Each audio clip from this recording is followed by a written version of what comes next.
You've heard it before. Stop cracking your knuckles. It'll give you arthritis. But is that really true? Let's break it down.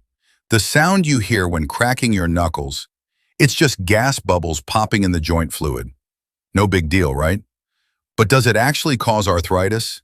Nope. Studies show no link between cracking your knuckles and developing arthritis. However, cracking them too much could cause other issues, like joint swelling or decreased grip strength over time. But arthritis? Not really. So, crack away, but maybe don't overdo it. Crack responsibly, folks.